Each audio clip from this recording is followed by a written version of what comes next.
Chapitre 17. Mensonge et vérité. L'attente dans cet escalier glacial était plus qu'inconfortable.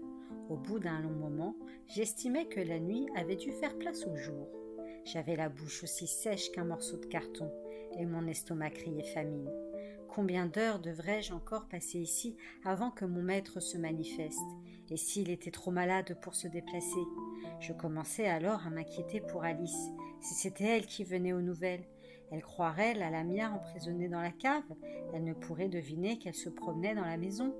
J'entendis enfin au-dessus de moi une rumeur réconfortante, un murmure produit par des gosiers humains, suivi d'un claquement de bottes et du bruit d'une lourde masse rebondissant sur les marches. La flamme vacillante d'une chandelle apparut au coin de l'escalier. Je sautai sur mes pieds. « Tu vois, Andrew !» s'exclama une voix que j'aurais reconnue entre mille. « Je n'aurais pas besoin de tes services, finalement. » L'épouvanteur s'approcha de la grille. Il traînait la lamia sauvage, étroitement ligotée par une chaîne d'argent. Son frère l'accompagnait pour crocheter la serrure au besoin. « Eh bien, petit, ne reste pas là, bouche bée !» m'interpella mon maître. « Ouvre cette grille et laisse-nous entrer. » Je m'exécutais. Je voulais lui parler de Meg. Sans me laisser prononcer un mot, il posa la main sur mon épaule. « Chaque chose en son temps, mon garçon, » soupira-t-il d'un ton plein d'indulgence, comme s'il savait déjà ce que j'avais fait. « Ce fut dur pour tout le monde. Nous en discuterons plus tard. Nous avons d'abord un travail à terminer. » Nous descendîmes tous les trois, Andrew ouvrant la marche pour nous éclairer.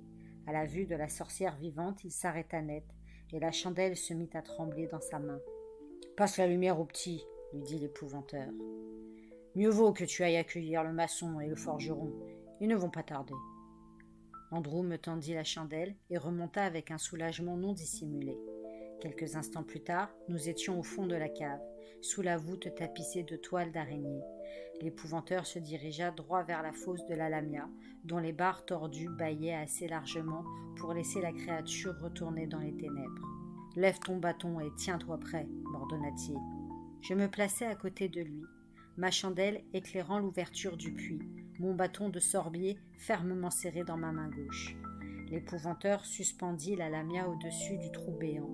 D'un vif mouvement du poignet, il tira sur la chaîne, qui se détortilla. La lamia tomba avec un cri aigu. L'épouvanteur s'agenouilla et se dépêcha d'attacher la chaîne d'une barre à l'autre, créant une barrière provisoire que la lamia ne pourrait franchir. Elle siffla de colère dans l'ombre, sans faire aucune tentative pour remonter. En un rien de temps, l'affaire était réglée. « Voilà qui nous permet d'attendre le maçon et le forgeron, » dit mon maître en se relevant. « Maintenant, allons voir comment va Meg. » Il se dirigea vers la fosse de la sorcière. Je le suivis, levant la chandelle. Il regarda et secoua tristement la tête. Meg, gisant sur le dos, nous fixait, les yeux brûlants de colère.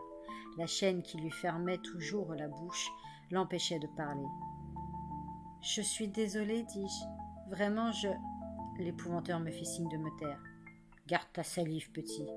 Ce spectacle me navre. » Je perçus le tremblement de sa voix. Je lus l'affliction sur son visage. Honteux, je détournai la tête. Il y eut un silence, puis mon maître lâcha un profond soupir. « Ce qui est fait, dit-il avec tristesse. J'espérais ne pas en arriver à cette extrémité, après tant d'années. Allons, occupons-nous de l'autre. » Nous retournâmes auprès de Bessie Hill. « C'est bien imaginé, petit, » s'exclama l'épouvanteur en découvrant la ligne de sel et de fer. « Tu as pris la bonne initiative. » Bessie Hill tourna lentement la tête et marmonna des paroles incohérentes. Mon maître désigna les jambes de la sorcière. « Tu vas l'attraper par le pied gauche, moi par le pied droit. Nous allons la tirer avec douceur, inutile de lui cogner la tête. » C'est ce que nous fîmes.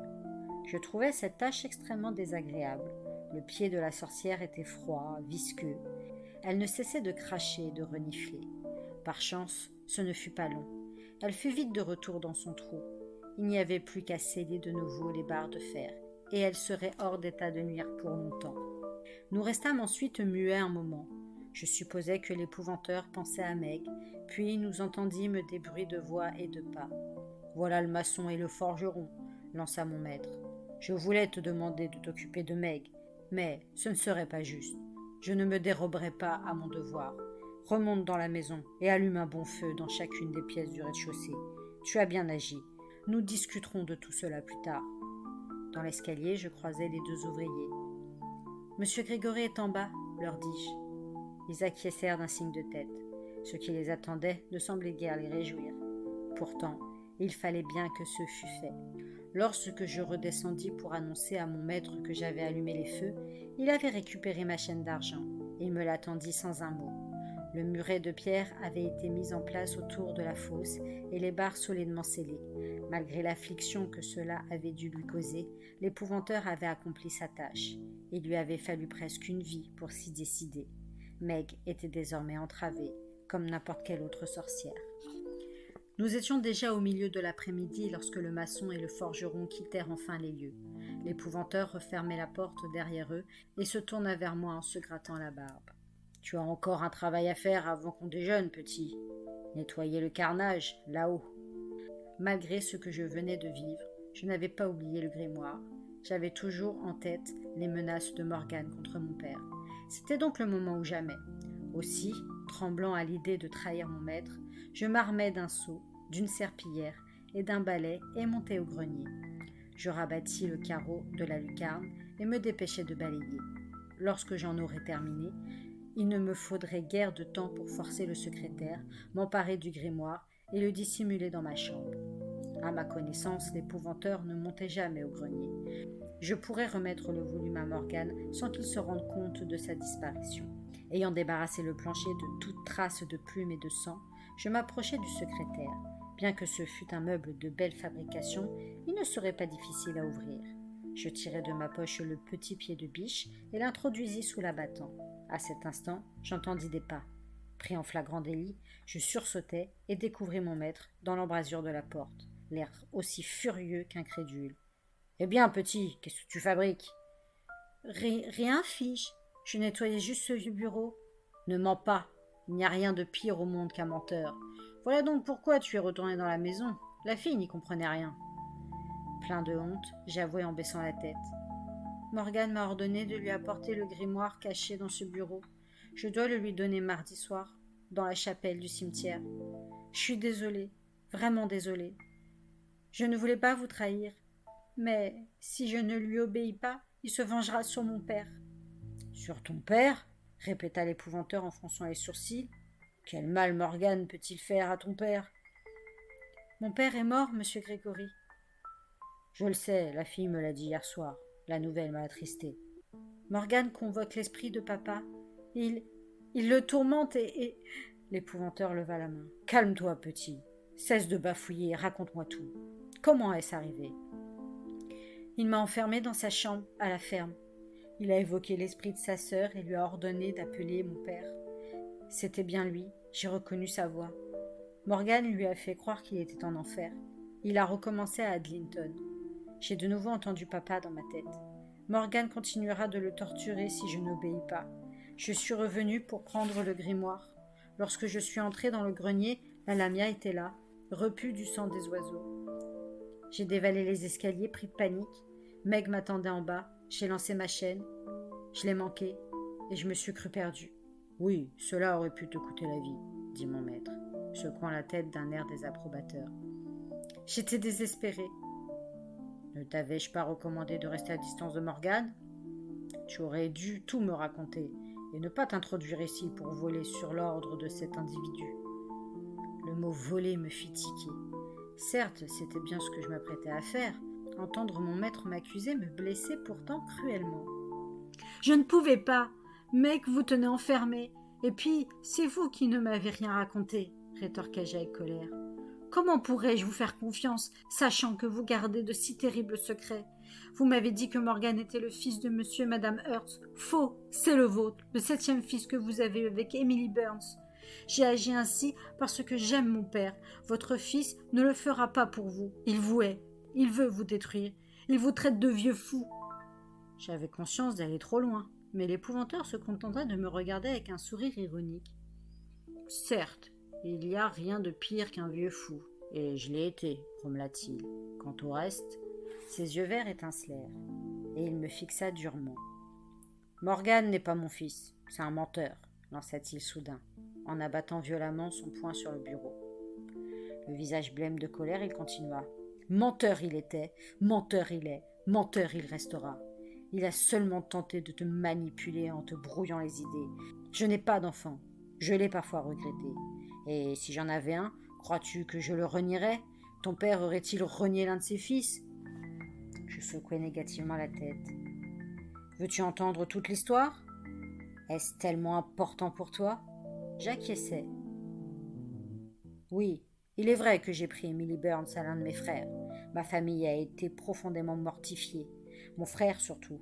Je l'ai toujours admis, et je n'ai rien à dire pour ma défense, sinon que j'étais très jeune. Je la voulais, et je l'ai eue. Un jour, tu comprendras. En vérité, la faute ne m'incombe pas entièrement. Emily était une femme de caractère, et elle me voulait aussi. Or, elle s'est vite lassée de moi, comme elle s'était lassée de mon frère. Elle a quitté le village et s'est trouvée un autre homme. Il s'appelait Edwin Funner, et, bien qu'étant le 7e fils d'un 7e fils, il était tanneur. Tous ceux qui en ont les capacités ne choisissent pas notre métier. Pendant 2 ans, ils ont été heureux. Peu après la naissance de leur 2e fils, il s'est absenté pendant près d'1 an, la laissant seul avec 2 jeunes enfants. Sans doute aurait-il mieux valu qu'il demeure au loin, mais il est revenu. Il repartait, revenait, et à chaque fois elle se retrouvait enceinte. Elle a eu 7 garçons. Morgan était le dernier. Furner n'est plus jamais réapparu. L'épouvanteur soupira. Émilie a eu une vie difficile, petit, et nous sommes restés amis. Je l'ai aidée comme j'ai pu, parfois en lui donnant de l'argent, parfois en procurant du travail à ses garçons. Lorsque Morgan a eu 16 ans, je lui ai trouvé une place à la ferme de la Lande. Les Hertz se sont attachés à lui au point de décider de l'adopter. Il n'avait plus de fils, et la ferme lui serait revenue. Seulement, il ne s'adaptait pas au métier du fermier, et les choses ont commencé à mal tourner. Cela a duré à peine 1 an. Comme tu le sais, les Hertz avaient une fille, Evelyn, du même âge que Morgan, et les 2 jeunes gens sont tombés amoureux. Les parents ne l'entendaient pas ainsi. Ils les considéraient comme frères et sœurs, et ont voulu empêcher leur relation, leur rendant de la vie impossible. Evelyn, poussée à bout, a fini par se jeter dans le lac. Emily m'a alors supplié d'emmener Morgan loin de là et de le prendre comme apprenti. Cela nous a paru d'abord une bonne solution, raisonnable, même si je doutais des capacités de Morgan. Il a tenu le coup 3 ans, puis est retourné chez sa mère, mais il ne supportait pas d'être loin de la ferme de la Lande. Il y habite encore à l'occasion, du moins quand il n'est pas occupé à commettre ses méfaits ici ou là. Evelyn est probablement l'un de ces morts qui n'arrivent pas à passer dans l'au-delà. C'est pourquoi il la tient en son pouvoir. Et il devient de plus en plus puissant, cela ne fait aucun doute. Il a certainement exercé sur toi quelques sortilèges. Tu feras donc bien de me raconter exactement ce qui est arrivé. Je m'exécutais. L'épouvanteur m'interrompait parfois pour me faire préciser un détail.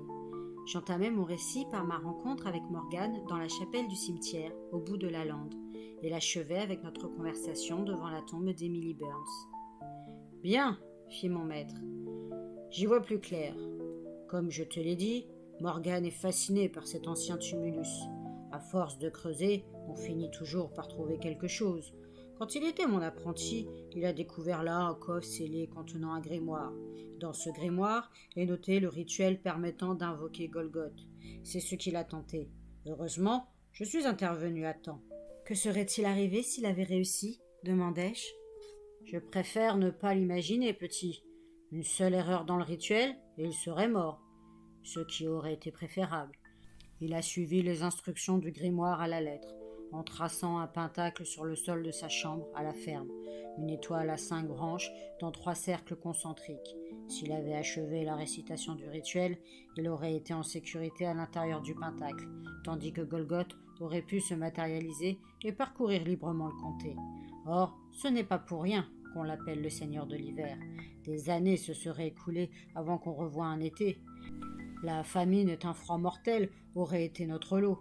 Morgan a offert le chien de la ferme en sacrifice. Golgoth n'y a pas touché, mais la pauvre bête est morte de peur. Donc j'ai pu arrêter Morgan à temps. Je lui ai confisqué le grimoire et il a poursuivi son apprentissage.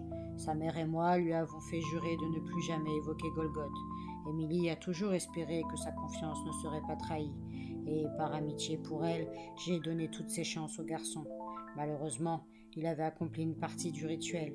Un peu de pouvoir de Golgoth s'était éveillé et s'était attaché à lui. Ta mère avait raison. Nous allons avoir un rude hiver. Je suis convaincu que c'est une conséquence des agissements de Morgane. Après qu'il ait abandonné mes enseignements, il s'est lié à l'obscur, et ses pouvoirs n'ont cessé de grandir. Il est persuadé que la possession du grimoire lui donnera l'ultime maîtrise. Certains de ses tours ne sont que de banals sortilèges, comme changer la température d'une pièce pour impressionner le crédule. D'autres dépassent les facultés humaines. Il semble qu'à présent il puisse soumettre les morts à sa volonté. Les fantômes et aussi les âmes qui errent dans les limbes, entre cette vie et l'au-delà. Cela me navre d'avoir à le dire, petit. La situation est grave. Je crains que Morgane ait réellement la capacité de tourmenter l'esprit de ton pauvre père. L'épouvanteur contempla un instant le ciel par la lucarne. Puis il baissa la tête vers le secrétaire et lâcha tristement. « Viens, descendons. Nous continuerons de parler de tout cela en bas. » Un quart d'heure plus tard, mon maître se balançait dans le rocking-chair de Meg, tandis qu'une soupe de pois mijotait sur le feu. « Tu n'as pas perdu l'appétit, mon garçon ?» me demanda-t-il. « Je n'ai rien mangé depuis hier, » répondis-je. Il sourit, dévoilant le trou fait par le gobelin dans ses dents de devant. Il se leva, déposa 2 bols sur la table et y versa une bonne louchée de potage. Je plongeai aussitôt mon pain dedans. Mon maître ne prit pas de pain. Il vida simplement son bol jusqu'à la dernière goutte. « Je suis vraiment navré pour ton père, » dit-il en repoussant le récipient. « Il devrait être en paix. Hélas, il a fallu que Morgane utilise contre lui le pouvoir de Golgoth pour t'atteindre à travers lui. Mais ne te tourmente pas, petit. Nous allons mettre un terme à ces agissements. Et sache que Morgane n'est pas mon fils. » Il me regarda droit dans les yeux. « Tu me crois ?» Je hochai la tête, probablement sans grande conviction, car mon maître poussa un long soupir. « Ou c'est lui qui ment, ou c'est moi. À toi de décider. Sans confiance entre nous, tu ne peux pas continuer à être mon apprenti. Sois cependant sûr d'une chose. Jamais je ne te laisserai partir avec lui. Je t'attraperai par la peau du cou et je te ramènerai à ta mère pour qu'elle t'enfonce un peu de jugeote dans la caboche. » Il avait parlé avec sévérité, et je me sentis profondément troublée. « Vous ne pourrez pas me ramener à ma mère, » répliquai-je avec amertume. « Je suis arrivée trop tard pour l'enterrement, trop tard aussi pour la voir. Tout de suite, après la cérémonie, elle est partie on ne sait où. Peut-être est-elle retournée dans son pays. J'ignore si elle reviendra jamais. Donne-lui du temps, petit. Elle vient de perdre son mari. Elle a besoin de réfléchir et de faire son deuil. Tu la reverras avant peu, crois-moi. Ce n'est pas une prophétie, seulement du bon sens. S'il lui faut partir, elle partira, mais jamais sans avoir dit adieu à chacun de ses fils. Ce qu'a fait Morgane est terrible. Pourtant, sois sans crainte. Je le retrouverai et l'empêcherai de nuire une fois pour toutes. » J'étais trop angoissée pour répliquer quoi que ce soit. Je me contentais donc d'approuver d'un signe de tête. De toute mon âme, je voulais qu'il en fût ainsi.